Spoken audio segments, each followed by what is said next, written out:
personality breakdown is ineffective for several reasons. I'm going to share a couple of reasons that I've talked about in two of my books.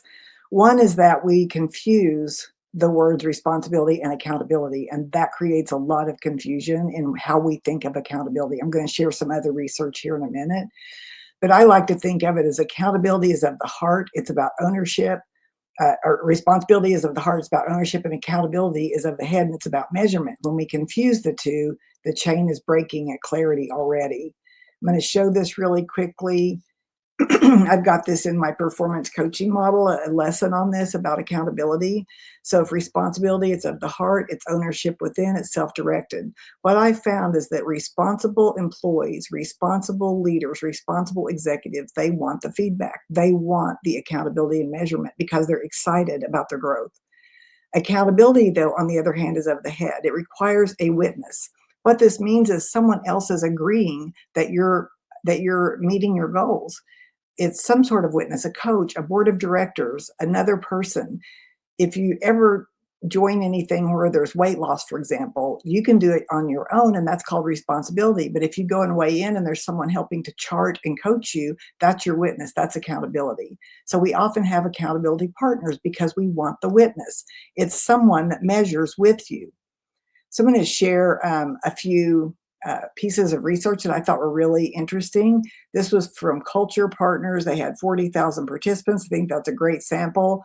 And they said accountability is incorrectly perceived as strictly consequential and almost entirely after the fact. And of those surveyed, 80% say that feedback only happens when things go wrong or not at all. What I know for sure is that we often have a viewpoint or a mindset about accountability that it's punishment. We're going to be held accountable instead of its measurement for course correction. In my mind, accountability requires a little bit of coaching ability, and I don't think most leaders have that. They tell, and they can't find that bridge of why the behavior is not shifting. They also said when it comes to holding others accountable, 82% say that they try and fail or avoid it altogether. That's because they don't understand it. And so they're telling, they're hoping, they're wishing, but there's no follow-up and there's no coaching. Then here's some research from Talent Strategy. Coaching conversations are simply not happening. Managers don't have the skills, and as a result, employees don't get coaching necessary to achieve expected results. Most managers feel uncomfortable with behavior and performance coaching.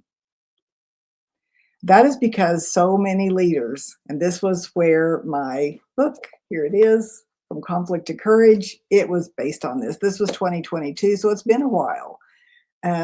But I tend to be 4 or 5 years ahead of the curve when I notice something, and I don't count myself as a futurist, but I saw this trend and it led to that book, that leaders think that conflict is a problem to avoid, but conflict is not the problem. Conflict itself is not the problem. It's how we think about conflict, and the real issue is mismanagement. And so when we avoid, it's mismanagement. So avoidance is mismanagement.